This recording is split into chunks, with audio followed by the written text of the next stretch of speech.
الحمد لله الذي خلق الأشياء فقدره تقديرا وصور شكل الإنسان فأحسنه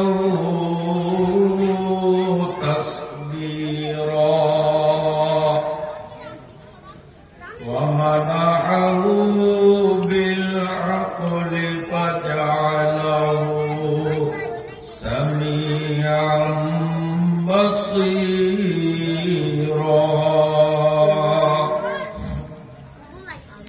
وأنزل القرآن لهداية الناس فجعله كتابا منيرا وأرسل نبيه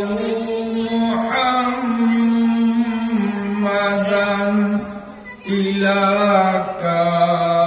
كافة الناس فجعله بشيرا ونذيرا وداعيا إلى الله بإذنه وسراجا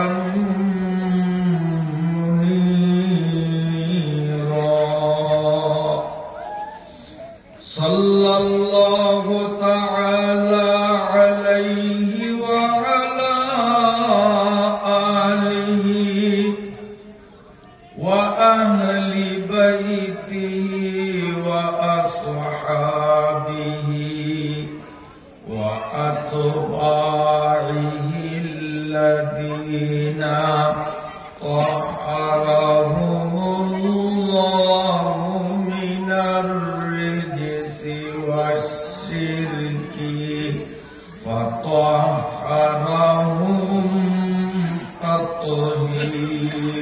تطهيرا اللهم صل على محمد وعلى آل محمد كما صليت على إبراهيم وعلى آل إبراهيم إنك حميد مجيد اللهم بارك على محمد وعلى آل محمد كما باركت على إبراهيم وعلى آل إبراهيم إنك حميد مجيد أما بعد فأعوذ بالله من الشيطان الرجيم بسم الله الرحمن الرحيم إذا جاء نصر الله والفتح ورأيت الناس يدخلون في دين الله أفواجا فسبح بحمد ربك واستغفر إنه كان توابا صدق الله مولانا العظيم বৃহত্তর দ্বীপ জেলার অন্তর্গত দৌলতখান থানাধীন মৌলভীর সাকরগোড়া ঈদগাহ ময়দানে অত্র এলাকার এক ঝাঁক নিবেদিত প্রাণ কোরআন সৈনিকদের দীর্ঘদিনের নিরলস প্রচেষ্টায়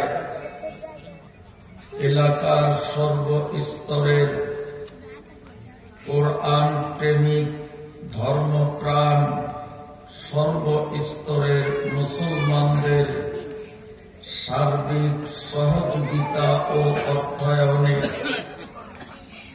মহিয়ান গরিয়ান করুণাময় আল্লাহ রাব্বুল আলামিনের অপরিসীম দয়া ও অনুকম্পার ফলশ্রুতিতে একটানা দীর্ঘ 5 দিনব্যাপী 17তম তাফসীরুল কোরআন মাহফিলের আজ তৃতীয় দিনের সমাপনী পর্বের সম্মানিত সভাপতি মোহতারাম ও মুকাররম হযরত উলামা ইকরাম, শ্রদ্ধাভাজন বয়োজ্যেষ্ঠ মুরব্বীগণ, আমার কলিজার টুকরা স্নেহাস্পদ যুবক বাবারা, স্নেহের কচিকাঁচা ছোট্ট সোনামণিরা, পর্দার আড়ালের আবেদা জাহেদা সম্মানিতা আমার মায়েরা, বোনেরা ও মেয়েরা, মাহফিল পরিচালনা কমিটির পক্ষ থেকে আমার আলোচ্য বিষয় নির্ধারণ করে দেয়া হয়েছে এমন একটি সূরা, যেই সূরাটি মৌলভীর সাকরগোড়া এলাকার প্রতিটি মানুষের কাছে পরিচিত। আমিও যেহেতু ভোলার মানুষ, বহুবার আপনাদের এই মাঠে এই মঞ্চে আলোচনায় এসেছিলাম। আমিও আপনাদের পূর্ব পরিচিত আলোচক। আমার জন্য নির্ধারিত সূরাটিও শিক্ষিত মূর্খ নির্বিশেষে সকলের কাছেই একান্তভাবে পরিচিত। এই সূরাটার অনেকগুলো নাম রয়েছে। তার এক নাম, যেটি আপনাদের পোস্টারে লেখা, সূরা নাসর। আরেক নাম সূরা-ই নাসর আল ফাতাহ। আরেক নাম সূরা-ই তাওবীর। তাফসীরের পরিভাষায় এর 3টি নাম আমরা দেখতে পাই, কিন্তু আমাদের দেশীয় পরিভাষায়, আমাদের আঞ্চলিক ভাষায় আমরা এই সূরাটাকে সহজে ইজাজা সূরা নামেই চিনি। আপনারা কি বলেন? ইজাজা সূরা। নাসর শব্দ দেখে অনেকে হয়তো যে আবার কোন সূরা এটা। আমাদের দেশীয় ভাষায় সূরাটার নাম কি বলেন? এটা আপনাদের পরিচিত সূরা না অপরিচিত? তাহলে আজকে বক্তার কাছে শ্রোতা পরিচিত, শ্রোতাদের কাছে বক্তা পরিচিত, আলোচ্য বিষয় সূরাটাও পরিচিত। বলেন আলহামদুলিল্লাহ।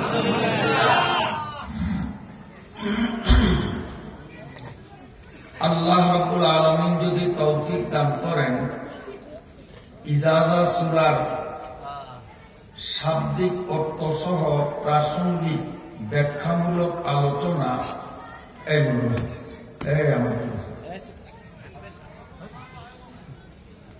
আল্লাহ রাব্বুল আলামিন আমার মতো অধমকে যদি তৌফিক দান করেন,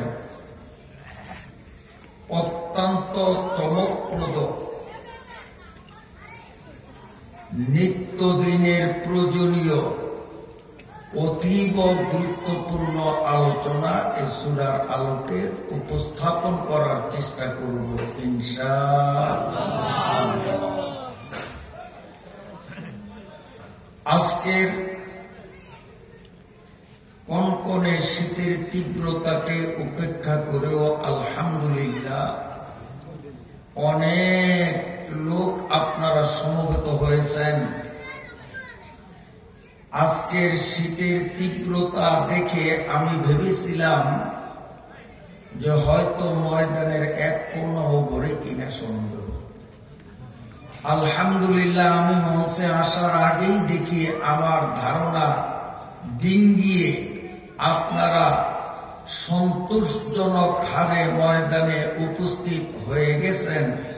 এখনো পালাক্রমে গেট দিয়ে আল্লাহর বান্দাদেরকে ময়দানে ঢোকার দৃশ্য আমি অবলোকন করছি। এজন্য আল্লাহ পাকের দরবারে শুকরিয়া আদায় করছি আলহামদুলিল্লাহ।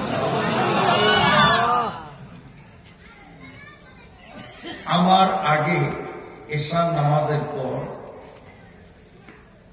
যে ছেলেটি আলোচনা আপনাদের সামনে করছিল, ঘোষণার মাধ্যমে আপনারা জানছেন আমারই ছেলে, আমার ছোট ছেলে।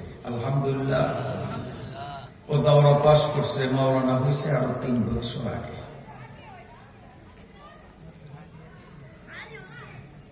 আয়াতুল কুরসি আপনাদের সামনে তিলাওয়াত করে সে মোটামুটি কথাকে গুছিয়ে আয়াতুল কুরসিতে ঢুকলো, তার টাইমও শেষ হয়ে গেল।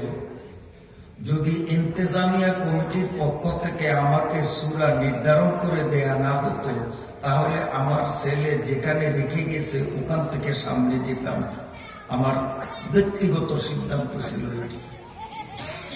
যাই হোক, তার আলোচনায় আপনারা ক্লিয়ার একটা জিনিস বুঝতে পারছেন, আর যেটি সকলের আগের থেকে জানাও আছে, জন্ম যখন নিয়েছি মৃত্যু আমাদের হবেই। কি বলে? না মরে থাকতে পারবো? এ কখন মরবো জানি না, কিন্তু মরণ যে হবে এটা তো জানি। জন্ম যখন নিলাম আমরা মৃত্যুবরণ করবই, কিন্তু মৃত্যুটাই আমাদের জীবনের শেষ নয়, বরং মৃত্যুর পর থেকে এমন একটা নতুন জীবনের সূচনা ঘটবে, যে জীবনের শুরু আছে শেষ নাই, অফুরন্ত জীবন। সেই অফুরন্ত জীবনের মধ্যে চিরকাল দুনিয়ার মানুষগুলো কি করে সুখী হতে পারে, বিপদমুক্ত হতে পারে, তাদের জীবনটা সমৃদ্ধ জীবন হতে পারে, আনন্দময় জীবন হতে পারে, এর জন্য আল্লাহ রাব্বুল আলামিন পবিত্র কোরআনুল কারীমের মাধ্যমে নির্ধারিত কিছু বিধি ও বিধান আমাদের স্কন্ধে চাপিয়েছেন। স্বাভাবিক হওয়ার পর থেকে মরণ পর্যন্ত সেই বিধানগুলো যদি আমরা মেনে চলতে পারি, অল্প কয়টা বছর একটু ত্যাগ স্বীকার করে কোরআনের বিধানগুলো যদি মেনে চলতে পারি, তো মৃত্যুর পর থেকে চিরকালের জন্য আমাদের জীবনটা হবে সুখী জীবন। সেই সুখী জীবন আমরা যাতে লাভ করতে পারি, কোরআনের বিধান মানার মতো মানসিকতা আমাদের মধ্যে সৃষ্টি হয়, এই উদ্দেশ্যটাকেই কেন্দ্রীভূত করে মূলত এই ধরনের তাফসীর ও কোরআন মাহফিলের আয়োজন। কি বলেন, ঠিক না? এজন্য আলোচনা শুরু করার আগেই আল্লাহ পাকের কাছে প্রার্থনা করি, আল্লাহ যেন 5 দিন ব্যাপী আয়োজিত তাফসীরুল কোরআন মাহফিলের বরকতে এই এলাকার নারী পুরুষ, শিক্ষিত মূর্খ, মুরব্বী, যুবক, নারী পুরুষ নির্বিশেষে প্রতিটি মানুষকে কোরআন ভিত্তিক জীবন গড়ার পরিপূর্ণ মানসিকতা দান করেন। সকলে বলুন আমিন। মহতারাম হাজিরিন, মরণটা যে লাগবে আমি সংক্ষেপে 2-1 মিনিটেই আমি ইনশাআল্লাহ আলোচ্য বিষয়ে আসতেছি। যে মরণ আমাদের নিশ্চিত আমরা জানি, অল্পক্ষণ আগে এ বিষয়ে আমাদেরকে সতর্কীকরণ হয়েছে। মরণটা কি জিনিস একটু বুঝতে হবে, তাহলে কোরআনের তাফসীর বুঝা, তাফসীর অনুপাতে নিজেকে গড়ে তোলা, এটা আমার জন্য সহজ হবে, আপনার জন্য সহজ হবে। আগে মরণটা কি জিনিস?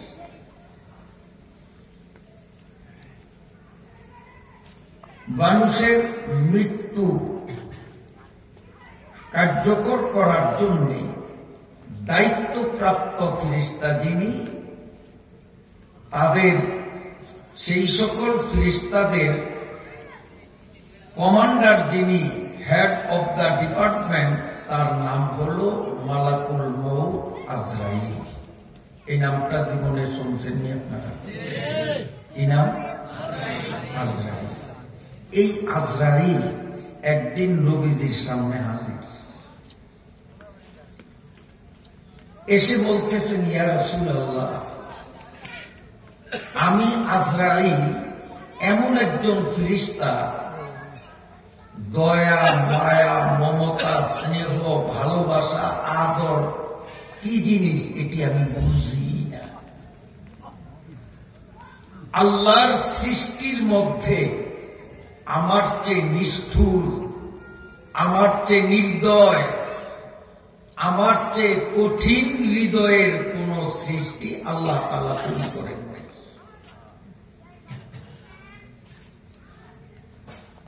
আমি মানুষের রূহটা এমন ভাবে কবজ করি, যখন দেহ থেকে তার রূহটাকে বের করি, তখন একটা জীবিত ছাগলের পেছনের পায়ের দিক থেকে চামড়াগুলো টেনে টেনে খসিয়ে পুরা ছাগলের চামড়াটা যদি তার দেহ থেকে আলাদা করা হয়, জীবিত ছাগলটায় যে পরিমাণ ব্যথা পায়, কষ্ট পায়, আমি মালাকুল মউত রূহটা নেওয়ার সময় মানুষ তার চেয়েও অনেক অনেক অনেক গুণ বেশি কষ্ট পায়। মানুষের মৃত্যুর যন্ত্রণা এত বিভীষিকাময়, এত দুর্বিষহ, এত কঠিন, উম্মতের কান্ডারি নবী সহ্য করতে পারলেন না। উম্মতের মৃত্যুর এই কঠিনতার কথা শুনে দয়াদ্র হয়ে আল্লাহ রাসূলের আঁখি যুগল থেকে অশ্রুধারা প্রবাহিত হচ্ছে। নবীজির দুটি চোখ থেকে গড়িয়ে গড়িয়ে পানি পড়ছে। আজরাইল আলাইহিস সালাম বললেন, ইয়া রাসূলুল্লাহ, আপনি কান্না বন্ধ করুন, আমি আপনাকে একটি সুসংবাদ দিচ্ছি। নবীজির কথাগুলোর দিকে মনোনিবেশ করলেন। মালাকুল মউত আজরাইল বলে, ইয়া রাসূলুল্লাহ, কিয়ামত পর্যন্ত আগত আপনার সকল উম্মতদেরকে সুসংবাদটা জানিয়ে দিবেন। আপনার যে সমস্ত নারী উম্মত, পুরুষ উম্মত, জুয়ান উম্মত, মুরব্বী উম্মত, হুজুর উম্মত, মুজুর উম্মত, শিক্ষিত উম্মত, মূর্খ উম্মত, আপনার যেই উম্মত সকালে 10 বার আপনার প্রতি দুরূদ পাঠ করবে, প্রতিদিন বিকালে আবার 10 বার আপনার প্রতি দুরূদ পাঠ করবে, সকালে 10 বার বিকালে 10 বার, নিয়মিত মৃত্যু আসা পর্যন্ত সারা জীবন এই দুরূদ এইভাবে যদি পাঠ করে, আমি মালাকুল মউত আজরাইল আপনাকে ওয়াদা দিলাম, প্রতিশ্রুতিবদ্ধ হলাম, আপনার ওই উম্মতটার মৃত্যুকালীন কোনো কষ্ট হবে না। আমি তার রুহুটা দেহ থেকে বের করে নিব কোন ফাঁকে। মৃত্যু কারে কয়? আপনার উম্মত টেরও পাবে না।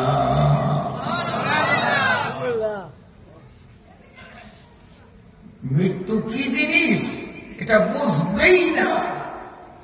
তো আমরা যেহেতু মরণ পার্টি, মরাই লাগবে, তো মৃত্যুটা কঠিন হোক এটা চাই না সহজে মৃত্যু হোক এটা চাই?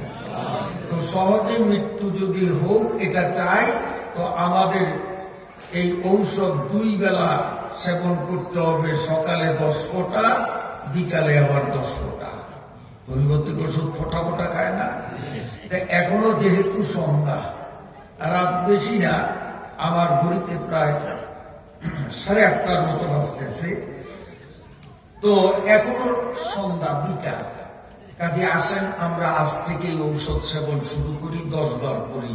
যে কোনো দুরূদ পড়া যাবে, নির্ধারিত নাই। তো আমরা ছোট্টটা দিয়েই শুরু করি।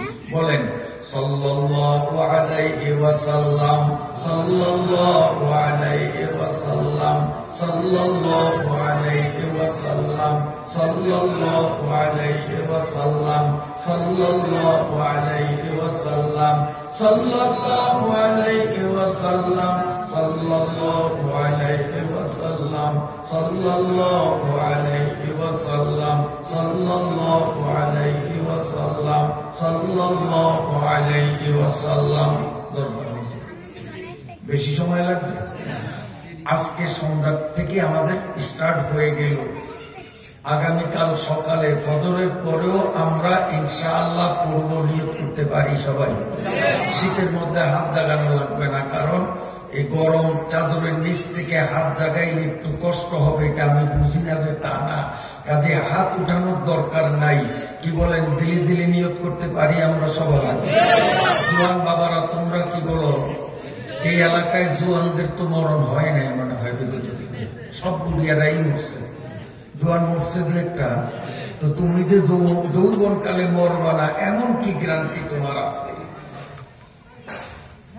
মৌত কতম দূর সুঞ্জ মৌত হ্যায় হরদম করিব, आजा एगा वो फरिश्ता रूह लाने के लिए। মরণ কার কখন আসে জানি না, তাই ঔষধ সেবন আজকে যখন শুরু করলাম, যতদিন পৃথিবীতে বেঁচে থাকি সকালে 10 বার কি করব? দুরূদ। বিকালে কয়বার? মনে থাকবে তো ইনশাআল্লাহ? জোয়ান বাবারা তোমরা মনে রাখবা ইনশাআল্লাহ। তাআলা সকলকে তৌফিক দান করেন। গত 2 দিনের ওয়াজ, আজকের চলমান ওয়াজ, আগামী সামনে আরো 2 দিন আসতেছে, এই 5 দিনের ওয়াজের একটা কথাও যদি আপনারা স্মরণ রাখতে না পারেন, অন্তত এই ওয়াজটুক যদি মনে রাখতে পারেন, আশা করি আপনাদের এই মাহফিল কামিয়াব। এই কথাটুকু মুখস্থ থাকবে তো ইনশাআল্লাহ? যে সকালে কয়বার কি বলেন না? দুরূদ, যে কোনো দুরূদ। আমি তো এখন ছোট্ট একটা পড়লাম, আপনার খুশি মতো যেটাই পড়ে। বিকালে 10 বার। মনে রাখার দরকার আছে তো? খালি মনে রাখলেই হবে না, পড়তেও হবে। আল্লাহ তাআলা আমাদেরকে কবুল করুন। মাঝে মধ্যে চায়ের দোকানে বসে আমরা কত আলাপ আলোচনা করি, মাঝে মধ্যে যদি এমন আলোচনাও করি, এই তুমি দুরূদ পড়ো সকাল বিকাল না বলে বাদ দিছ, তখন সে বলবে যে হ্যাঁ আমি সেদিন থেকে শুরু করছি, বাদ দেই নাই। আরেকজনে বলবে যে আমি তো 1 সপ্তাহ পড়ার পরে অলস হয়ে গেছি, আমি তো করি না, না আজ থেকে আমারও শুরু করতে হবে, আবার এই জিনিসটা তাজা হবে কিনা। কত কথা বলা বলি করি, তার মধ্যে এই কথাটা একটু যদি আলোচনায় আনি, ভালো হবে না খারাপ হবে? আল্লাহ তাআলা আমাদেরকে তৌফিক দান করেন।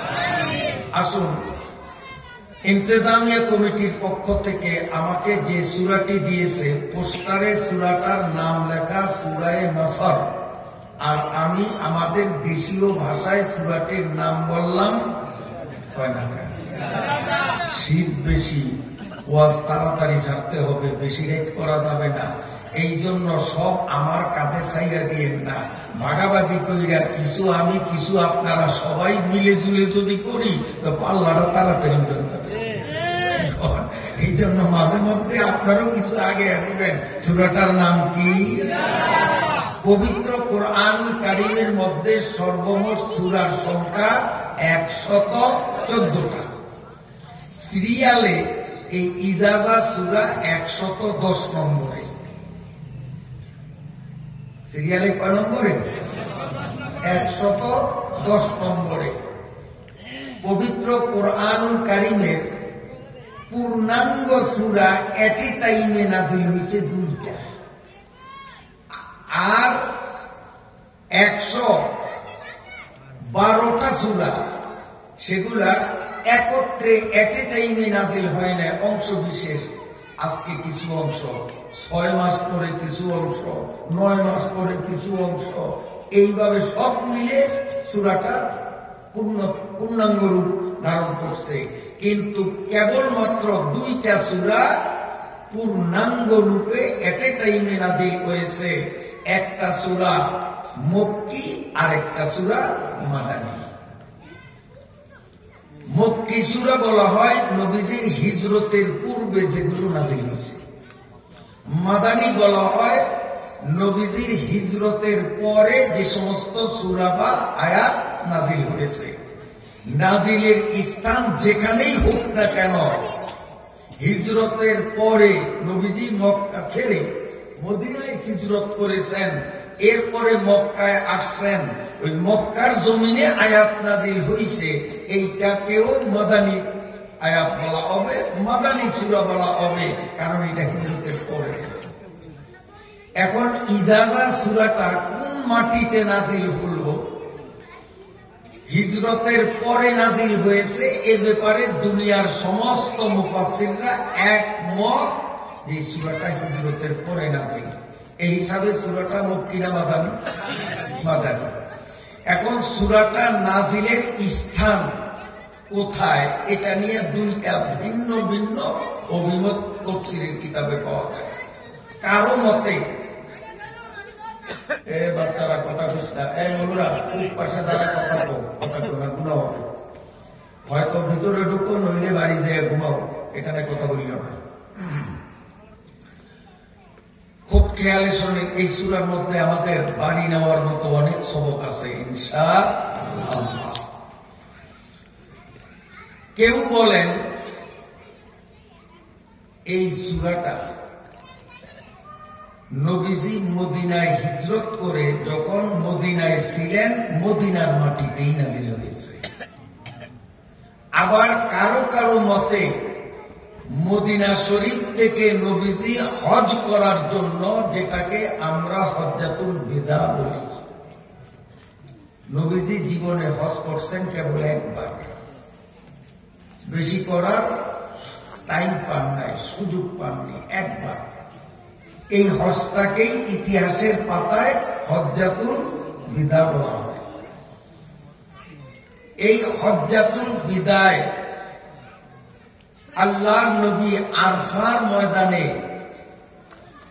ভাষণ দেওয়ার জন্য যখন প্রস্তুতি নিয়েছিলেন, তখন আয়াতটা পবিত্র আরফার ময়দানে নাযিল হয়েছে। এখন আরফার ময়দানেই নাযিল হোক আর মদিনার মাটিতেই নাযিল হোক, উভয় অবস্থাতেই যেহেতু হিজরতের পরবর্তী সময়ের নাযিল হওয়া সূরা, কাজী সর্বসম্মতিক্রমে সূরাটি মাদানী সূরা। এই সূরার মধ্যে আয়াত সংখ্যা মাত্র 3টা। কয়টা? 3টা। রুকু 1টা, 1 রুকু 3 আয়াত সম্বলিত অত্যন্ত শিক্ষাপ্রদ, দিক নির্দেশনামূলক, তাৎপর্যপূর্ণ আলোচনা সমৃদ্ধ ইজাজা সূরাটি আল্লাহ রাব্বুল আলামিন নাযিল করেছেন এবং কোরআনুল কারীমের 114টি সূরার মধ্যে 110 নম্বর সিরিয়ালে তাকে স্থান দিয়েছেন। সুবহানাল্লাহ। আমরা প্রথমে শাব্দিক অর্থ নিয়ে আলোচনা করব, তারপরে ব্যাখ্যা। অক্ষরে অক্ষরে শাব্দিক বাংলা। ইযা জাআ, যখন আসিবে। মাদ্রাসা পড়ুয়া তালেবে ইলমরা ফাঁকে ফাঁকে থাকলে তাদের মাথায় আমার অনুবাদ শুনে একটা প্রশ্ন আসা স্বাভাবিক, আপনাদের না, তালেবে ইলমদের।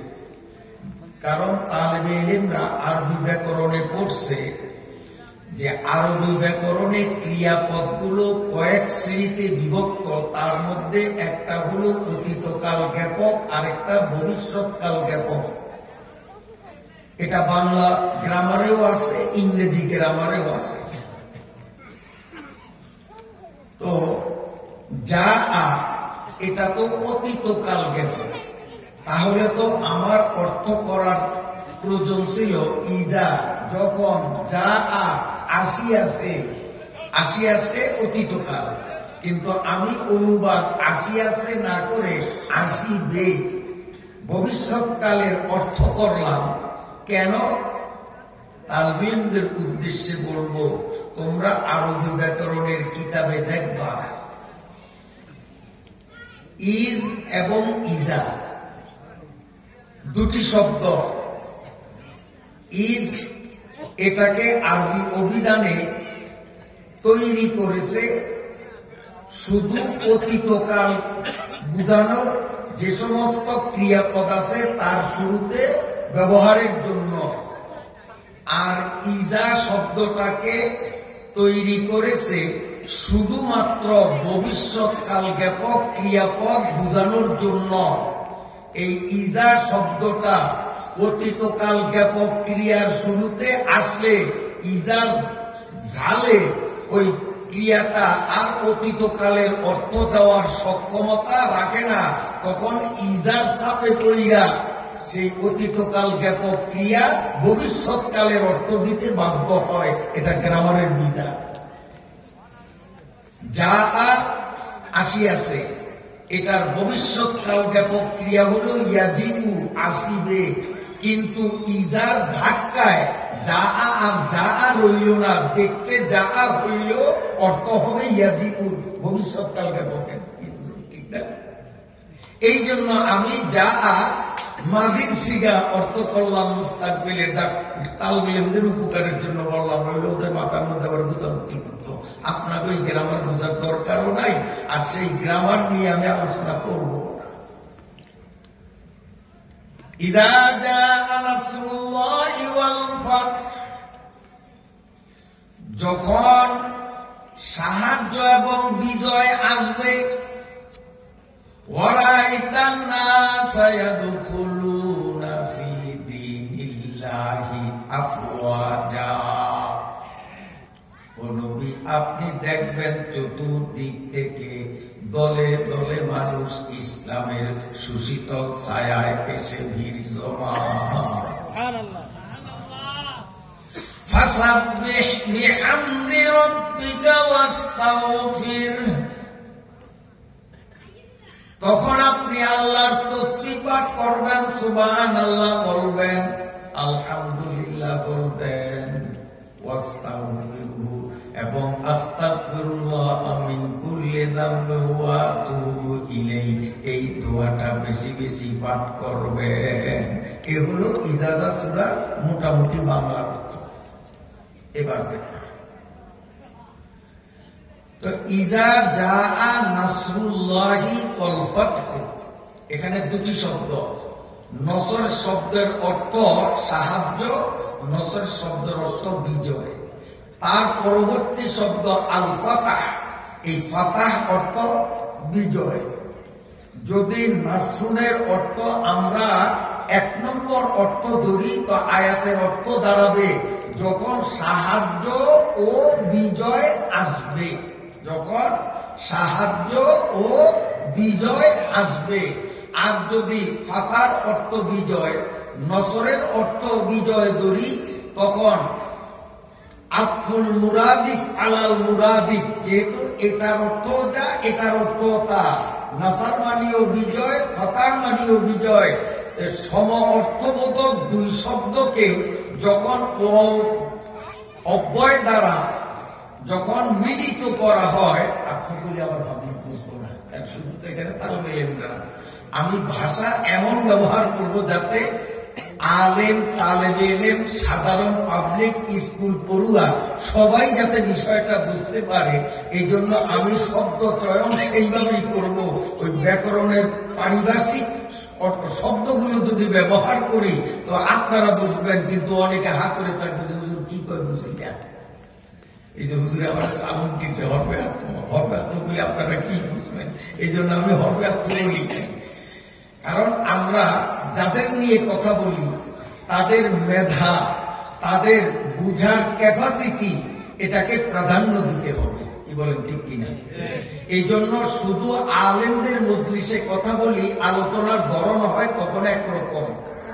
আর যদি আমার সামনে শ্রোতা মাদ্রাসা পড়ুয়া ছাত্র হয়, পাবলিক নাই, সেখানে আলোচনার মান হয় একরকম। স্কুল কলেজ ভার্সিটি পড়ুয়া জেনারেল শিক্ষায় শিক্ষিত ব্যক্তিদের একান্ত পরিবেশে যদি আমরা কথা বলি, তখন আমাদের কথা বলার মুড, কথা বলার ধরন, শব্দ চয়ন এবং বিষয় উপস্থাপন সেটা আবার ভিন্ন রকম হয়। আর গ্রামের এই মিশ্র পরিবেশ, যেখানে আলেম আছে, মাদ্রাসার ছাত্র, স্কুলের ছাত্র, শিক্ষিত, অল্প শিক্ষিত, অশিক্ষিত, যেমন আজকের সর্বশ্রেণীর লোক আছে না, কাজে এখানে কথা বলতেও আমাদের এমন শব্দ প্রয়োগ করতে হবে যাতে সর্বশ্রেণীর জন্য বিষয়টা বোধগম্য হয়। আপনাদের কথা বুঝতে কষ্ট হয়নি? আমি বলতেছিলাম যে নাসরুন অর্থ বিজয়, ফাতহুন অর্থ বিজয়, দুই শব্দের একই অর্থ, সম অর্থবোধক। আরবি ব্যাকরণ মতে দুই সম অর্থবোধক শব্দের মাঝখানে ওয়াও অব্যয় বসিয়ে দুটাকে যদি সংযুক্ত করা হয় তখন দৃঢ়তার অর্থ বোঝায়, মজবুতের অর্থ, শক্তের অর্থ বোঝায়।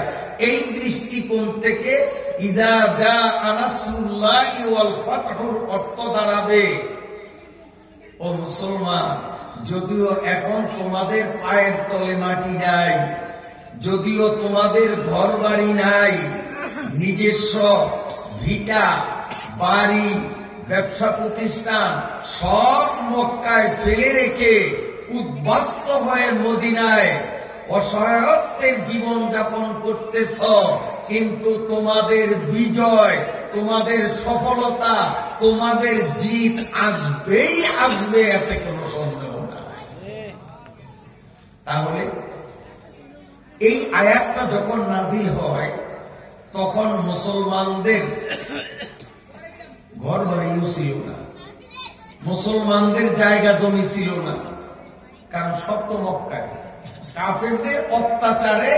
এই আরবি সালাম একবারে বেগুন আনিয়া বেগুনের ভাগ করে দেবে, তুই আগে রাজি এখানে আরেকটা যদি মহৎ আসতে তো ফোকলা গাড়ি আনে একটা বেগুনের দিয়ে দিবে। আমি নাটক তো গাই নাই, আমি দেখছি, আমি ধরাই না। আল্লাহ আপনার বিরক্ত হয়েছে, বলা বাইরে একটু রহস্য করে থামাইলে হয় আল্লাহ, কারণ ওরা বুঝে না, বুদ্ধি হয়নি, তোরে ঠাটাইলে লাভ।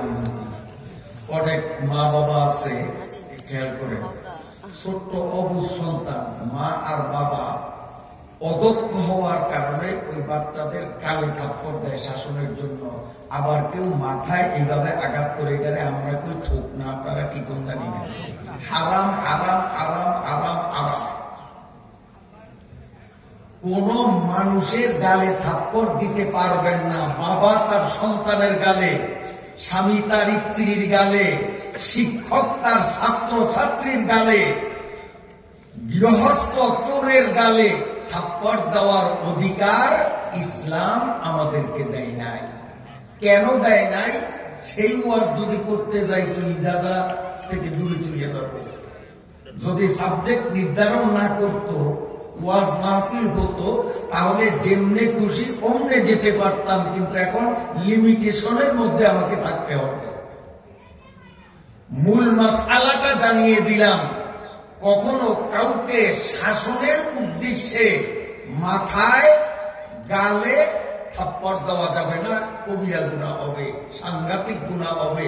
ওয়াদা দিলাম যদি হায়াতে বেঁচে থাকি আর কোনদিন যদি আপনারা স্মরণ করেন, আসার সুযোগ হয়, তা আমার একটু মনে করবেন যে হুজুর থাপ্পড়ের কারণটা বুঝি নাই, তাহলে মূল আলোচ্য বিষয় শুরু করার আগে একটু ভূমিকার মধ্যে সেদিন বলার চেষ্টা করা যাইতে পারে।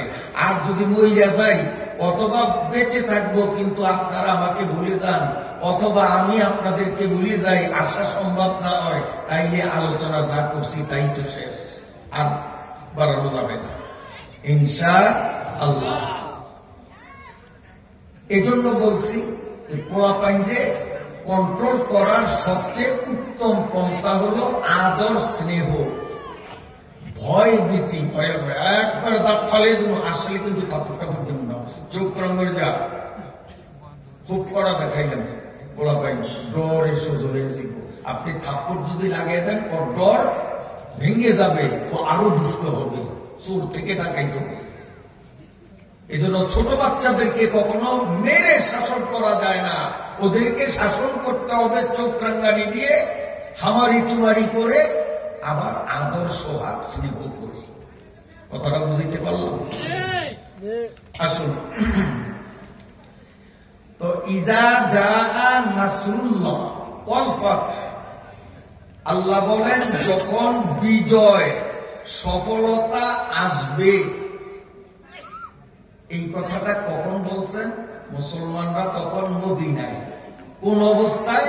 যে এদের ঘর বাড়ি ব্যবসা প্রতিষ্ঠান জায়গা জমি কিচ্ছু নাই, সব কাফেরদের দখলে, সব ফালাইয়া উদ্বাস্ত মদিনায় গিয়ে আসছে। আচ্ছা, এই যে কোরআনে বলছে একটা ভবিষ্যৎবাণী,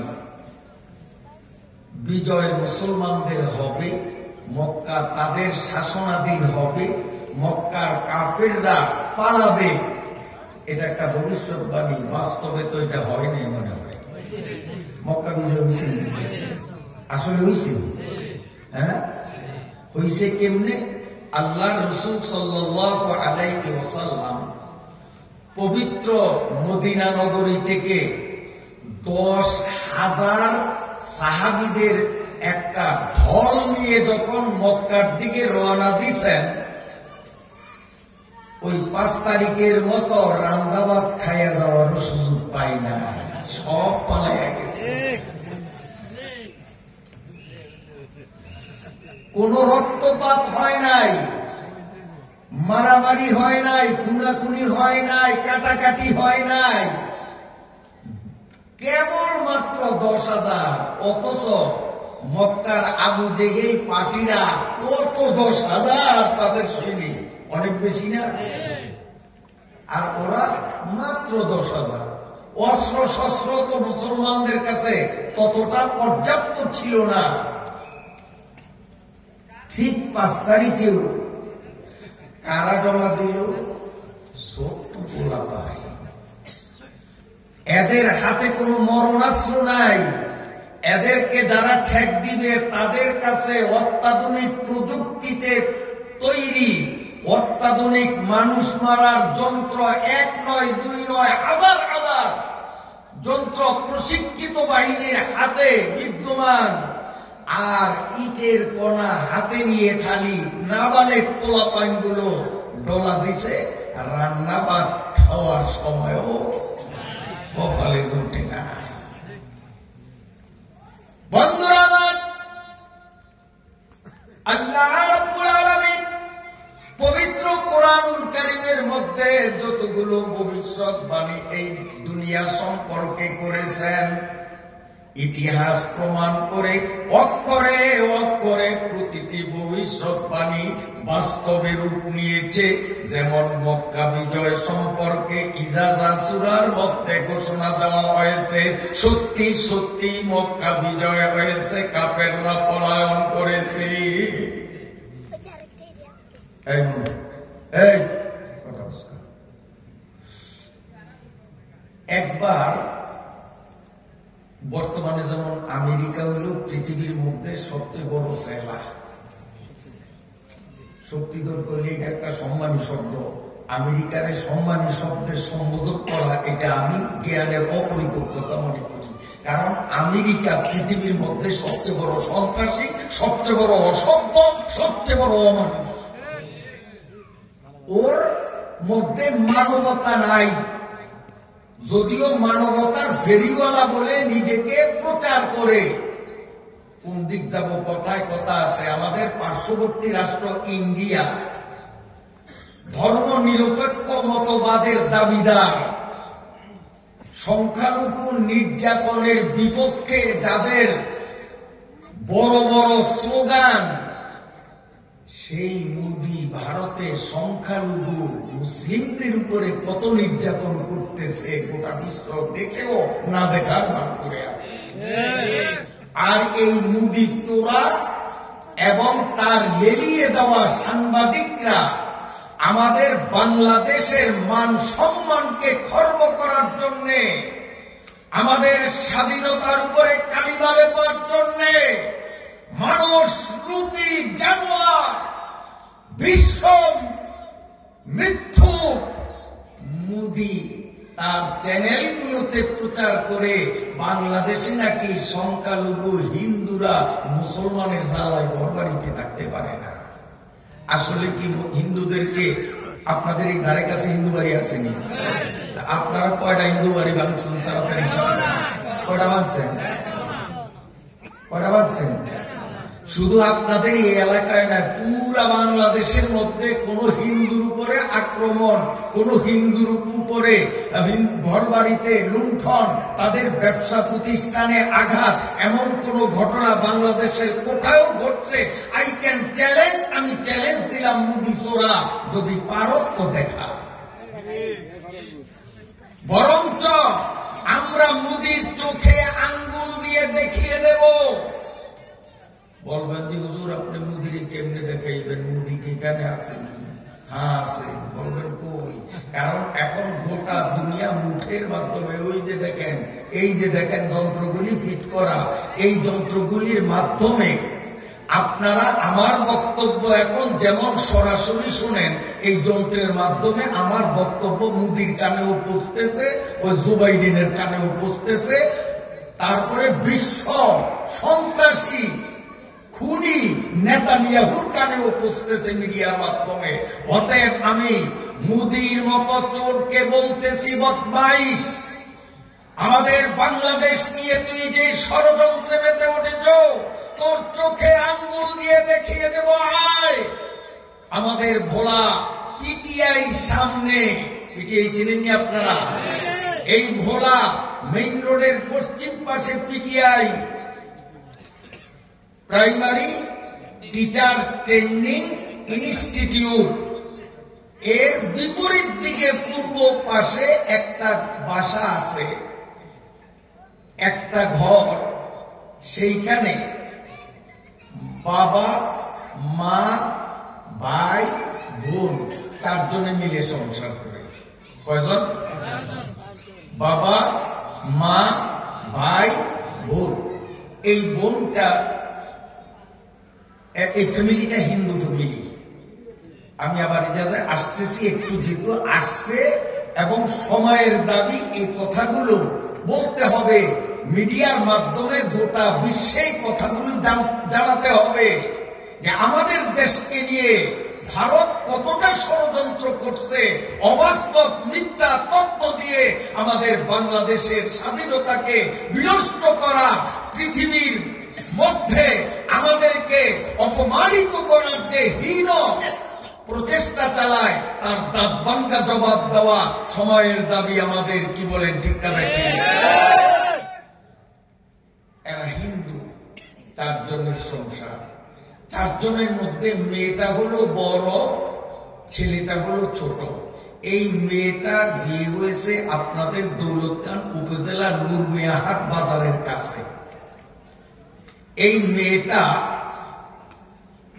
বিভিন্ন জায়গায় ওয়াজ মাহফিল, তাফসির মাহফিল হইলে ও একটু দূর একদিকে মেয়ে মানুষ আবার হিন্দু, মজলিসে ঢোকার সুযোগ নাই, একটু আড়ালে থেকে নিকটস্থ কোনো বাসায় বাড়িতে অবস্থান নিয়ে কিংবা বাগানে গাছের আড়ালে দাঁড়িয়ে দাঁড়িয়ে আলেমদের মুখ নিঃসৃত কোরআনের দৃষ্টিকোণ থেকে উপস্থাপিত বয়ানগুলো একনিষ্ঠ মনে মেয়েটা শুনত। এই ওয়াজ তাফসীর শুনতে শুনতে ইসলামের প্রতি তার কিছুটা হলেও ভক্তি বিশ্বাস জন্মায়। এরপরে সে লাইব্রেরি থেকে বিভিন্ন ইসলাম ধর্মের বই কিনে কিনে পড়তে শুরু করে নবীজি সাল্লাল্লাহু আলাইহি ওয়াসাল্লামের জীবনী পড়তে আরম্ভ করে এগুলো পড়তে পড়তে অলরেডি তার মন শতবার প্রস্তুত হয়ে যায়। সে আলহামদুলিল্লাহ এখন আর হিন্দু না, এখন মুসলমান। আপনারা খুশি না? গেল কয়েকদিন আগে ওই মেয়ের বাবা মা আমার বাসায় আসছে। আমি তখন তার মা বাবাকে জিজ্ঞেস করলাম, আপনার মেয়েটা তো মুসলমান, আপনারা হিন্দু, ওর তো এখন স্বামী নাই, স্বামী তাকে ছেড়ে দিয়েছে, ও থাকে কোথায়? হুজুর কি হয়েছে? আমার বাসায় তো থাকে, এক ঘরেই থাকি। আমি বললাম কিভাবে? ও তো মুসলিম, আপনারা তো অমুসলিম, কিভাবে এক ঘরে থাকেন? মা আর বাবা হাসতেছে আর বলতেছে, হুজুর মুদি শয়তানটারে যদি পাইতাম কান ধইরা আমার ঘরটা দেখাইয়া দিতাম। হিন্দু করে, হিন্দু করে, মুদি শয়তান অনেকের কথা। মুদি শয়তানটারে যদি পাইতাম কান ধরিয়া টানিয়া আমার বাড়িতে আনিয়া দেখাইতাম। তুই বাংলাদেশের অসম্মান করে বলত, বাংলাদেশে হিন্দু মুসলিমের মধ্যে সাম্প্রদায়িক দাঙ্গায় হিন্দুদের জীবন নাকি অতিষ্ঠ, অথচ এক ঘরেই আমরা হিন্দু মুসলমান বসবাস করি। এই খাটে হিন্দু, ওই খাটে মুসলমান, এক ঘরেই আমরা। মেয়ে কোরআন পড়ে, মেয়ে ওখানে নামাজ পড়ে, মেয়ে ওখানে তাসবিহ তাহলিল পড়ে, এখানে আমরা পূজা করি। আমরা মেয়ের নামাজ তিলাওয়াত জিকিরে বাধা দেই না, মেয়েও আমাদের পূজা আশ্রয় কোনো বাধা দেয় না। এক ঘরে ওরটা ও করে, আমাদেরটা আমরা করি, আমাদের মাঝে ওই কোনো ঝামেলা না। আর সেই বাংলাদেশকে নিয়ে কি মিথ্যা তথ্য ছড়ায়। তবে আল্লাহর মায়ের আলমের ভাই যে ময়ূক রঞ্জন বিশ্বমিথ্যু, ওই দেশের জনগণই ধুলাই দিছে, আমাকে দেওয়া লাগে না। শুভেন্দু সোরা, ওই সোরারেও সাইজ হিন্দুরেই করছে, আমরা না। মিথ্যা কথা কইয়া বাংলাদেশের সাথে আমাদের সম্পর্ক নষ্ট করছো। এখন বাংলাদেশিরা আমাদের আলু কিনে না, পেঁয়াজ কিনে না, সব রাস্তায় পৌঁছতেছে। তোমরা বাংলাদেশিদের নামে মিথ্যা কথা বলিয়া বাংলাদেশিদের মনে আঘাত দিছ। এখন বাংলাদেশিরা আমাদের মাল কিনে না, আমাদের মাল পৌঁছতেছে, আমাদের মালের দাম দাও নইলে চাই। একবারে জবর ধুলাই হিন্দুরাই দিছে। আমার ভাইরা বাবাজিরা, আল্লাহ রাব্বুল আলামিন পরওয়ারদিগার আলম বলেন, ইযা জাআ নাসরুল্লাহি ওয়াল ফাতহু। ও মুসলমান, এখন যদিও তোমাদের পায়ের তলে মাটি নাই, ঘর ভিটা নাই, জায়গা জমিন নাই, অপেক্ষায় থাকো, অপেক্ষায় থাকো, তোমাদের বিজয় আসতেছে। শেষমেশ আসছে কি আসে নাই? আমার আল্লাহ কোরআন শরীফের মধ্যে বলেছেন, বর্তমানে আমেরিকা যেমন শক্তিধর রাষ্ট্র, নবীজির আমলে আমেরিকার পাত্তা ছিল না। তখন পৃথিবীর মধ্যে বড় শক্তিধর রাষ্ট্র দুইটা ছিল, একটা হলো ইটালি, আর একটা ছিল পারস্য। এই দুইটা ছিল পৃথিবীর মধ্যে সবচেয়ে শক্তিশালী। বর্তমানে আমেরিকা আর চীন দুইটা হলো শক্তিশালী। তখন ছিল ইটালি আর ছিল পারস্য। এই দুই দেশের মধ্যে ইটালিতে খ্রিস্টানরা বসবাস করত, আর পারস্য দেশে অগ্নি পূজক মুশরিকরা বসবাস করত। বন্ধুরা আমার, দুই রাষ্ট্রের মধ্যে ভয়াবহ যুদ্ধ লেগে গেল। এই যুদ্ধের মধ্যে পারস্যদের হাতে ইটালিরা চরম ভাবে মাইর খেয়েছে। ইটালির অস্তিত্ব একেবারে বিলুপ্তির পর্যায়ে হয়ে গেছে। ঠিক সেই মুহূর্তে আল্লাহ রাব্বুল আলামিন পবিত্র কোরআনুল কারীমে সূরাত আর-রূম নামে একটা সূরা নাযিল করেছেন। এই সূরা নাযিলের মধ্য দিয়ে গোটা পৃথিবীর মানুষের কাছে আল্লাহ কোরআনের আয়াত দিয়ে বার্তা দিলেন, ও দুনিয়ার মানুষ, আজকে দেখতেছ পারস্যদের হাতে ইটালিদের অস্তিত্ব বিলীন হয়ে গেছে। বেশি না, আগামী 3 থেকে 9 বছরের মধ্যে আবার দুই দেশের মধ্যে যুদ্ধ লাগবে। ওই যুদ্ধে কিন্তু ইটালিদের হাতে পারস্যদের মাজা এমন ভাঙ্গা ভাঙবে, জীবনেও তারা মাজা সোজা করতে পারবে না। এটা একটা ভবিষ্যৎবাণী। এই আয়াত যখন নাযিল হইছে, মক্কার কাফেররা মুসলমানদেরকে দেখলে এই বুড়ি আঙ্গুলে এইটা দেখাইত, যে ইটালিগো পায়ের তলে মাটি নাই, এমন মারণ মারছে পারস্যরা। ইটালিরা আবার শক্তি অর্জন করবে আর পারস্যরে মাইক দিবে। পারস্য কি নাকে তেল দিয়ে ঘুমাইবে? এই আকাশ কুসুম কল্পনা, ঢা মিথ্যা কথা কাফেররা মিলাইত। তোমাকে কোরআনে যত আশেপাশে কথা।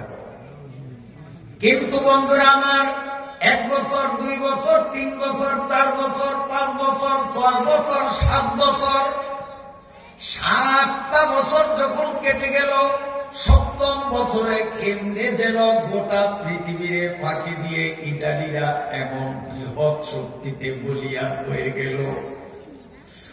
এরা প্রচন্ড ভাবে ওই পারস্যদের উপরে আক্রমণ চালাইয়া পারস্যদের এমন ভাবে 12টা বাজাইয়া দিল, 1500 বছর ব্যবধানেও এখনো পারস্যরা তাদের মাজা সোজা করতে পারে না। ইটালিরা এমন মারণ পাচ্ছে। তো আল্লাহর কোরআনে যে ভবিষ্যৎবাণী দিছে, সত্য হয়েছে না মিথ্যা হয়েছে?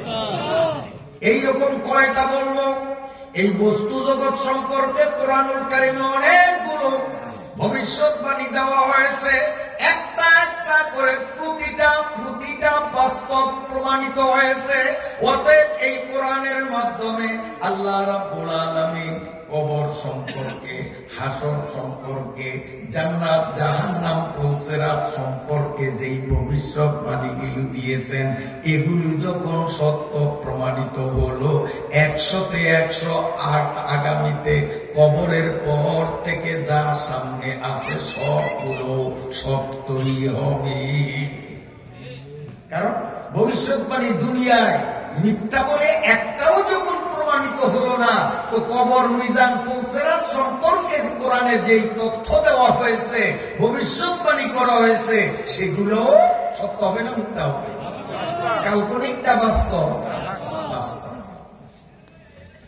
বন্ধুরা আমার, 10,000 সাহাবীদেরকে নিয়ে মদিনার থেকে রাসূল যখন মক্কার দিকে রওনা দিলেন, এই সাহাবীদের মিছিলের ঢল থেকে মক্কাবাসীরা সব পালাবার জন্য ব্যতিব্যস্ত হয়ে যে যেখানে পারছে পালিয়ে গেছে, যে যেখানে গেছে পালিয়ে গেছে।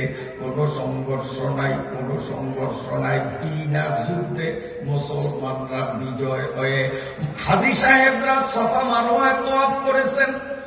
এই সফা পাহাড়ের উপর হযরত ওমর রাদিয়াল্লাহু তাআলা আনহুর নেতৃত্বে একদল সাহাবায়ে কেরাম বিজয়ের পতাকা বাতি জ্বালাইয়া রাত্রে দেখাইতেছেন, আমরা মুসলমান মক্কা বিজয় করেছি, এখন মক্কা আমাদের শাসনাধীন। যখন বাতি জ্বালাইয়া দিলেন, আবু জেহেল তখন দুনিয়ায় নাই, ওইটা তো বদরেই শেষ হয়ে গেছে, জাহান্নামে গেছে। আবু জেহেলের স্থলাভিষিক্ত ছিল সুফিয়ান। এই আবু সুফিয়ান, আবু জেহেলের স্থলাভিষিক্ত কাফেরদের দলপ্রধান। এই আবু সুফিয়ান কয়, কে রে? রাত্রে আমার এখানে বাতি জ্বালাইলো কে? আবু সুফিয়ান যখন দেখতে আসলো, ওমর রাদিয়াল্লাহু তাআলা আনহুর সাথে মুসলিম বাহিনী যারা ছিল তারা আবু সুফিয়ানকে গ্রেফতার করলো। গ্রেফতার করিয়া নবীজি সাল্লাল্লাহু আলাইহি ওয়াসাল্লামের সামনে হাজির করলো। হুজুর, এই যে আবু সুফিয়ানের বন্দী করলাম।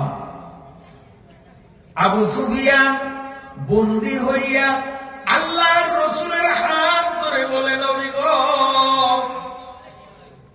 আপনি যে সত্য নবী আমার কোনো সন্দেহ নাই, আপনি যে সত্য নবী এতে আমার বিন্দু বিসর্গ সন্দেহ নাই।